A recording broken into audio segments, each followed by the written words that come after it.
One of my greatest passions has been addressing important social issues involving health. With that in mind, I went about telling stories about AIDS.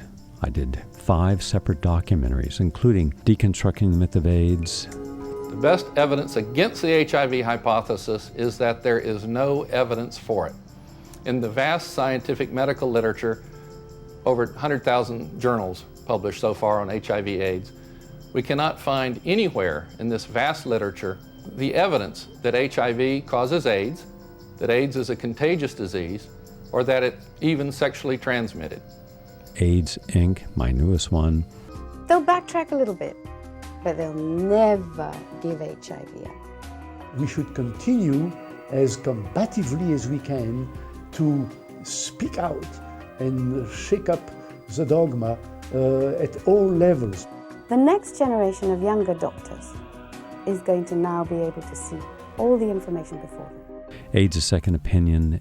There's absolutely no AIDS epidemic anywhere unless you define an epidemic as a few cases trickling in here and there, which I don't. It certainly has never lived up to the gross exaggerations and the hysteria that has been generated on the issue of AIDS. AIDS: The Real Hero. I am taking AZT and I'm taking acyclovir. I don't like it, and that's what brings me here, to come back to the fundamentals of taking care of my body and my mind together.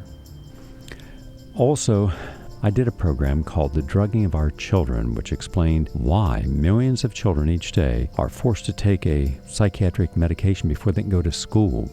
This explores that whole topic. I believe there should be an investigation in terms of what pharmaceuticals, prescribed pharmaceuticals, these kids were on.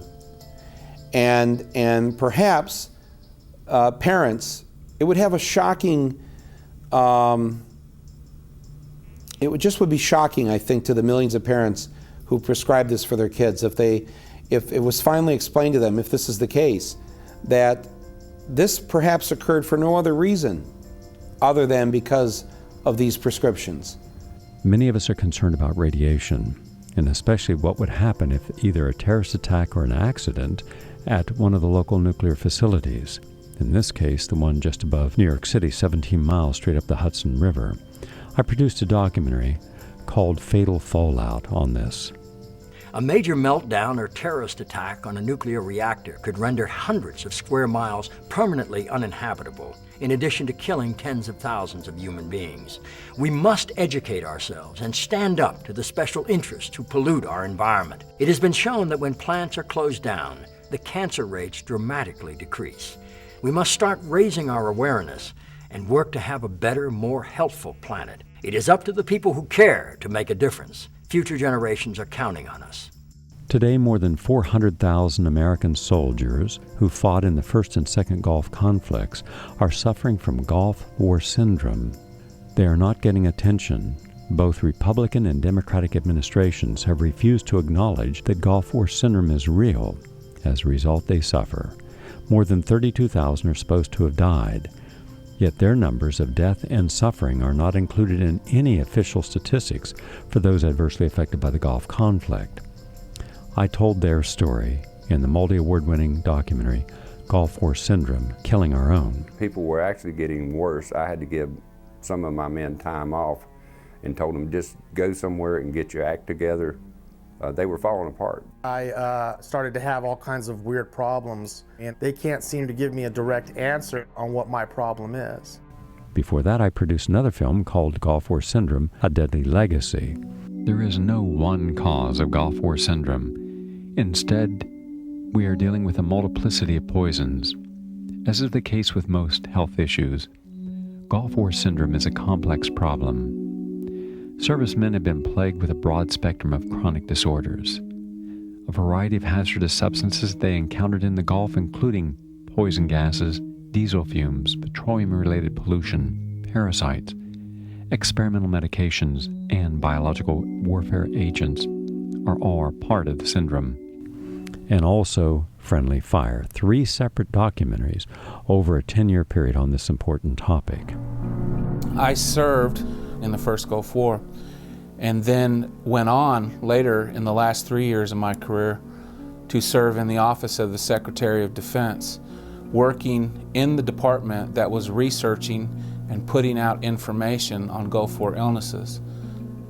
The department, from the beginning, embarked on a public relations campaign to confound and confuse scientists, veterans, Congress, and the public at large.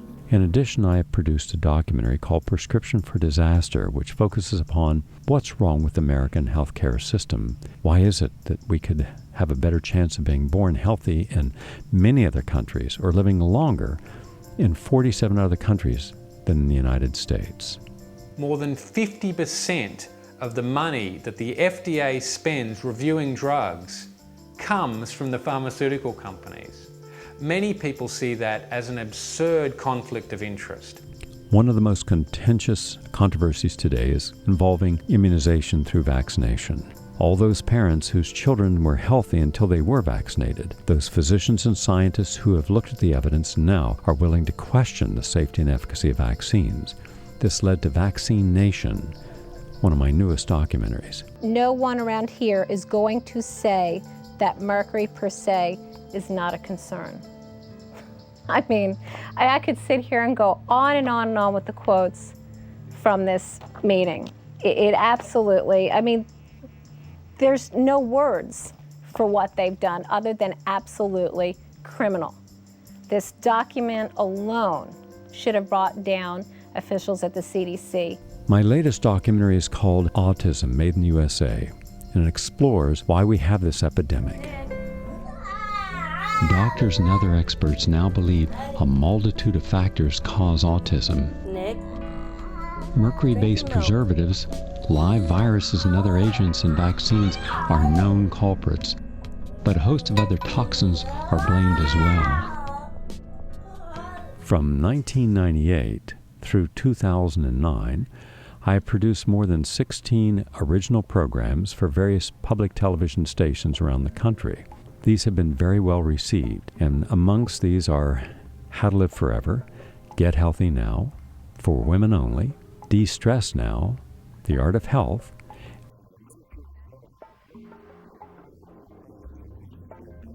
Age is Only a Number.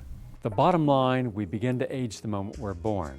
How long the process takes and how well we do depends almost entirely upon how well we take care of ourselves.